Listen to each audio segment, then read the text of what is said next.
Hello friends, welcome to my channel. আজকে আমি আপনাদের সাথে যে বিষয়টি নিয়ে কথা বলবো সেটি হচ্ছে কে স্টাইলস ইন প্রোগ্রামিং। এটি অনেক ছোট্ট এবং ট্রিকি একটি বিষয়। অনেকেই এই বিষয়টি জানে, আবার অনেকেই জানে না। তাই আমি ভাবলাম যে এই বিষয়টির উপর একটি ভিডিও করা যায়। তো আমরা যারা প্রোগ্রামিং করি তারা জানি যে ভেরিয়েবলের নামের মধ্যে আমরা স্পেস ইউজ করতে পারি না, এবং প্রোগ্রামিংয়ে অনেক জায়গায় যেমন ফাংশনের নামের মধ্যেও আমরা স্পেস ইউজ করতে পারি না। তো এই স্পেস ইউজ না করায় আমাদের বিভিন্ন স্টাইলে এগুলোর নাম ডিফাইন করতে হয়। তো এই নামগুলোর যে ডিফাইন করার স্টাইল, এগুলোকেই কে স্টাইল বলা হয়। প্রথম যে স্টাইলটি নিয়ে কথা বলবো সেটি হচ্ছে কেমেল কেস। কেমেল কেসের মধ্যে প্রথম ওয়ার্ডটি থাকে ছোট হাতের, এবং এরপরে যতগুলো ওয়ার্ড ব্যবহার করা হয় প্রতিটার প্রথম অক্ষর বড় হাতের দিতে হয়।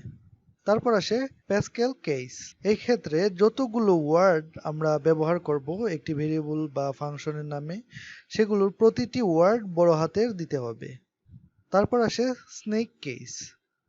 এই ক্ষেত্রে কোনো ওয়ার্ড বড় হাতের দিতে হয় না, কিন্তু ওয়ার্ডের মধ্যে একটি আন্ডারস্কোর দিয়ে ওয়ার্ডগুলোকে কানেক্ট করে দিতে হয়। সর্বশেষ যে কেসটি আমাদের সামনে আসে সেটি হচ্ছে কাবাব কেস। কাবাব কেসের মধ্যে শুধুমাত্র ড্যাশ দিয়ে ভেরিয়েবলের নামগুলোকে বা ফাংশনের নামগুলোকে একত্র করতে হয়। ভিডিওটি ভালো লাগলে লাইক করবেন, শেয়ার করবেন, আর অবশ্যই আমাদের চ্যানেলটিকে সাবস্ক্রাইব করবেন এই ধরনের ভিডিও সবার আগে পাওয়ার জন্য। ধন্যবাদ।